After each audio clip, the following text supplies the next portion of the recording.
نہ کوئی غم کرو نہ خوف، خوشیاں مناؤ جنت کی جس کا تم سے وعدہ کیا گیا تھا۔ اللہ کی ربوبیت پر اطمینان جب انسان کو ہو جاتا، میرا رب اللہ ہے، ربی اللہ، انسان کے لیے نہ کوئی کھٹکا، نہ کوئی خطرہ، نہ کوئی خوف، نہ کوئی حزن۔ جو کچھ ہو رہا ہے کس کے اذن سے ہو رہا ہے؟ اللہ کے اذن سے۔ اللہ کے اذن کے بغیر پتا تک نہیں ہلتا۔ یہ کوئی اندھا بہرا مادہ نہیں ہے جس سے مجھے کوئی خوف ہو۔ اندھا بھینسا چلا آ رہا ہو اس سے تو ڈرنے کا ہر انسان کو ڈرنا چاہیے، نہ معلوم کس کو ٹکر مار دے۔ لیکن نہیں، اس کائنات کو چلانے والا ایک سمیع و بصیر خدا ہے، وہ جو میرا دوست ہے، میرا ولی ہے۔ اللہ ولی الذین آمنوا یخرجہم من الظلمات الی النور۔ اللہ اہل ایمان کا ولی ہے، ساتھی ہے، پشت پناہ ہے، مددگار ہے، حمایتی ہے۔ بتائیے جسے یقین ہو جائے کہ اللہ میرا مددگار، اللہ میرا محافظ، اللہ میرا پشت پناہ، اللہ میرا حمایتی، اس کے لیے کوئی خوف ہوگا؟ اس سے کوئی ڈر ہوگا؟ میں مثال دیا کرتا ہوں ایک بہت سادہ، پنجاب کے دیہات کی۔ تو بڑا چودھری ہے اور کوئی غریب کسان ہے۔ اس غریب کسان کے جانوروں کو ہر وقت اندیشہ ہوگا چوری کا، کوئی میری بھینس کھول کر نہ لے جائے، کوئی میرا بیل کھول کر نہ لے جائے۔ لیکن جس کے بارے میں یہ سب کو معلوم ہو کہ وہ جو بڑا چودھری ہے وہ اس کا دوست ہے، اس کی بچیا کو کوئی خوف ہوگا؟ اس کی بھینس پر کوئی ہاتھ ڈالے گا؟ اسے کوئی اندیشہ ہوگا؟ نہیں۔ کیوں؟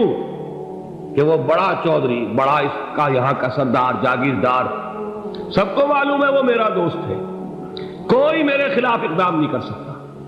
اس دنیا میں یہ چھوٹی سی بات اگر آپ کے دلی اطمینان اور سکون کا باعث بن سکتی ہے تو ذرا تصور کیجئے۔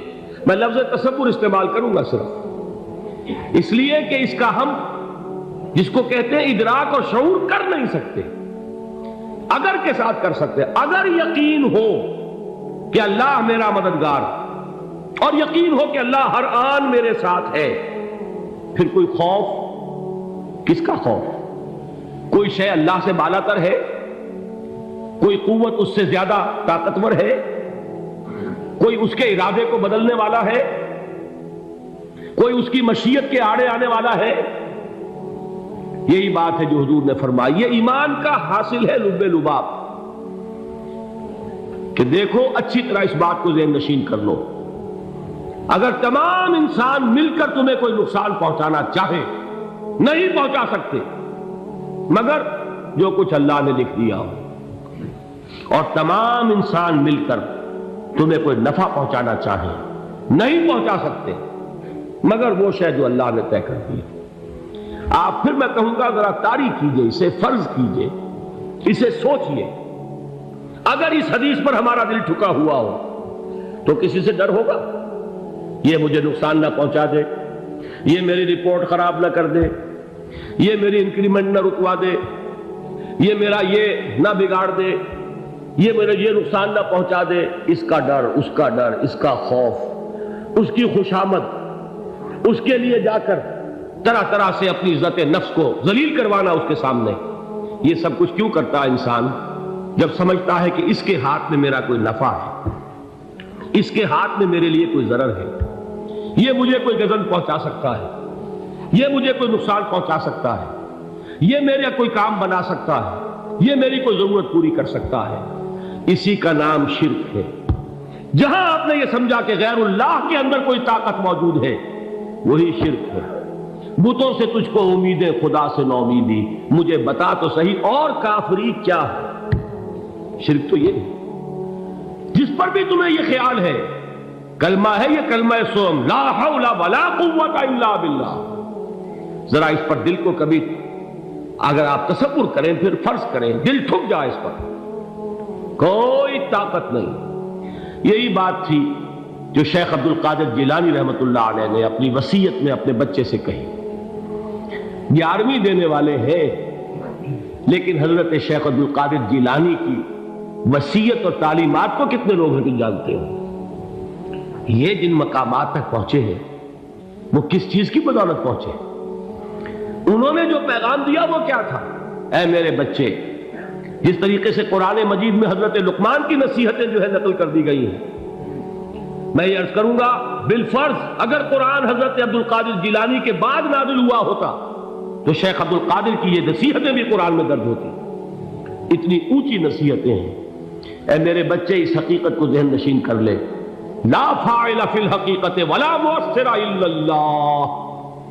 اس کائنات میں نہ کوئی فاعل حقیقی ہے نہ مؤثر حقیقی ہے سوائے اللہ۔ کسی شے میں کوئی تاثیر نہیں اگر اللہ نہ چاہے۔ آگ جلا نہیں سکتی اگر اللہ نہ چاہے، پانی ڈبو نہیں سکتا اگر اللہ نہ چاہے، زہر ہلاک نہیں کر سکتا اگر اللہ نہ چاہے، کوئی چیز فائدہ نہیں پہنچا سکتی اگر اللہ نہ چاہے۔ تو در در پہ کیوں سر جھکاتے ہو؟ در در پر کیوں جبیں سائی کرتے ہو؟ سب کے سامنے کیوں ہاتھ پھیلاتے ہو؟ ایک اللہ سے مانگو، ایک اللہ کے سامنے زمین پر اپنی جبین رکھو۔ لا فاعل فی الحقیقت ولا مؤثر الا اللہ۔ نظر آتا ہے ہمیں کہ پانی پیاس بجھا دیتا ہے، پیاس بجھانے کی صلاحیت پانی میں نہیں ہے، اللہ کے اذن سے۔ کھانا بھوک مٹا دیتا ہے، بھوک مٹانے کی صلاحیت کھانے میں نہیں ہے، اذن رب میں۔ دیکھیے یہی یقین تھا حضرت موسیٰ علیہ السلام کا واقعہ یاد کیجئے۔ سامنے سمندر آ گیا ہے، قوم دیکھتی ہے پیچھے کہ گرد و غبار کا طوفان، معلوم ہوا کہ فرعون اپنے لشکر سمیت آ گیا۔ لشکر جب چلتا تھا تیز رفتاری کے ساتھ تو گرد و غبار کا جو طوفان اٹھتا تھا اس کا تصور کیجیے، اور لمحہ بلمحہ وہ قریب آ رہا ہے۔ پوری قوم نے کیا کہا؟ اے موسیٰ انا لمدرکون، اے موسیٰ ہم کو پکڑے گئے۔ قرآن مجید میں تو یہاں وہ باتیں نہیں لکھی ہیں، لیکن تورات میں یہ درج ہے کہ بنی اسرائیل جھگڑنے لگے، دست و گریبان ہو گئے موسیٰ کے ساتھ۔ موسیٰ نے یہاں مروایا لا کر، اس سے تو ہم ہی بہتر تھے، وہاں کھانے کو ملتا تھا، زندگی تو تھی، بیگار ہم کر رہے تھے، موت تو نہیں تھی۔ اب جو کچھ ہوگا اس کا تصور کرو، جس طریقے سے ہمارے ٹکڑے اڑائے جائیں گے۔ تو لڑ رہے ہیں حضرت موسیٰ علیہ السلام سے، یہ تورات کی تفصیل ہے۔ قرآن میں صرف اتنا آیا ہے، پریشان ہو کر انہوں نے کہا انا لمدرکون، موسیٰ ہم کو پکڑے گئے۔ اس وقت موسیٰ کا جواب کیا ہے؟ کلا ان معی ربی سیہدین، نہیں، میرے ساتھ میرا رب ہے، وہ راستہ دے گا۔ بتائیے کہاں راستہ نظر آ رہا ہے؟ یہ ہے ایمان بالغیب۔ راستہ نظر نہ آئے تب اللہ پر یقین ایمان ہے۔ جیب میں پیسے ہوں اور تب دل کو اطمینان ہے تو ایمان کس پر ہوا؟ پیسے پر، اللہ پر نہیں۔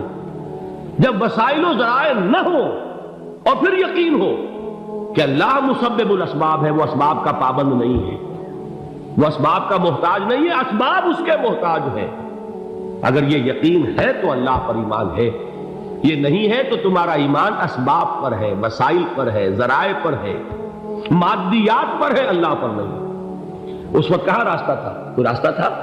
سمندر ہے اور ادھر سے لشکر آ گیا ہے۔ کلا ان معی ربی سیہدین۔ اب دیکھیے ایمان کہہ دینا آسان ہے، ہوا معکم اینما کنتم، جہاں کہیں بھی تم ہوتے ہو اللہ تمہارے ساتھ ہوتا ہے، لیکن اس کا یقین قائم ہو جائے تو زمین و آسمان کا فرق واقع ہو جائے۔ یہی بات ہوئی حضور کے ساتھ۔ غار ہے، چھپے ہوئے ہیں محمد رسول اللہ اور آپ کے وہ یار غار ابو بکر صدیق رضی اللہ تعالی عنہ۔ اقبال نے حضرت ابو بکر کی شان میں چند اشعار کہیں صرف، لیکن واقعہ یہ ہے کہ بھاری بھاری نظموں پر اور قصیدوں پر بھاری ہے، طویل ترین نظمیں اور قصیدے ہوں ان پر بھاری ہے۔ ہمتیں ابو بکر کی ہمت جو ہے، کشت ملت را چو ابر، جیسے بارش سے کھیتی اپجتی ہے، ابو بکر کی ہمت اور عزیمت اس امت کو اسی طرح سینچنے والی ہے۔ ثانیے اسلام و غار و بدر و قبر، وہ دوسرے تھے اسلام میں، دوسرے پہلے کون تھے؟ انا اول المومنین، حضور فرماتے ہیں سب سے پہلا ایمان لانے والا میں، دوسرے ابو بکر۔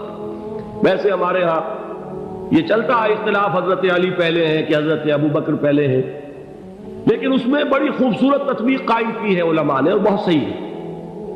چار کے بارے میں فیصلہ ہی مت کرو کہ کون پہلے، ان کی ایک عجیب تقسیم کر دی ہے۔ آزاد مردوں میں، بالغ مردوں میں سب سے پہلے ابو بکر، بچوں میں سب سے پہلے علی، خواتین میں سب سے پہلے خدیجہ، اور غلاموں میں سب سے پہلے زید بن حارثہ۔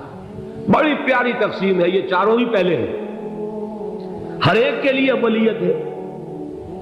اور واقعہ یہ ہے کہ اگر زمانی اعتبار سے تعین ہوگا تو پہلے خدیجۃ الکبریٰ آئیں گی رضی اللہ تعالی عنہ، کسی اور سے بات کرنے کی نوبت بعد میں آ سکتی ہے، پہلے تو اہلیہ محترمہ سے بات ہوئی، آتے ہی پہلی وحی ہوئی ہے، ابھی تبلیغ کا حکم نہیں تھا۔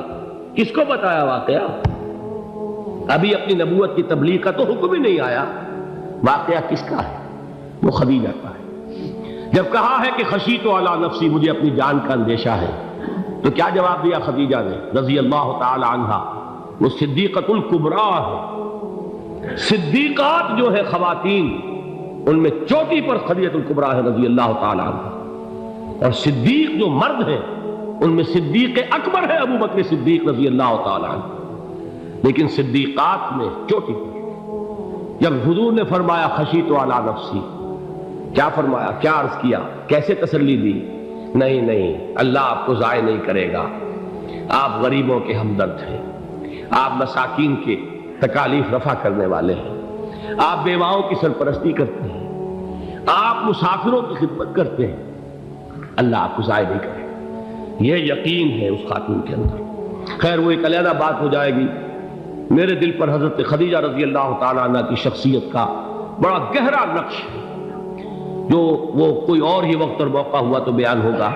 بہرحال اقبال نے ایک مصرے میں جو چار اولیتیں جمع کر دی ہیں، ہمت او کشت امت را چو ابر، ثانی اسلام و غار و بدر و قبر۔ اسلام میں حضور کے بعد پہلے کون؟ ابو بکر۔ غار میں حضور کے ساتھ کون؟ ابو بکر۔ بدر کی رات اللہ کا رسول سر بسجود، وہ جھاڑ، وہ گھاس پھوس کی جو جھوپڑی بنائی گئی تھی، اور وہاں تلوار ننگی لے کر پہرا دینے والا کون؟ ابو بکر۔ اور اس حجرہ عائشہ میں محمد کے بعد سب سے پہلے دفن ہونے والا کون؟ ابو بکر رضی اللہ تعالی عنہ صلی اللہ علیہ وسلم۔ وہ جو معاملہ میں سنا رہا تھا غار ثور کا، حضرت ابو بکر بھی حضور کے خیال سے لرز گئے ہیں۔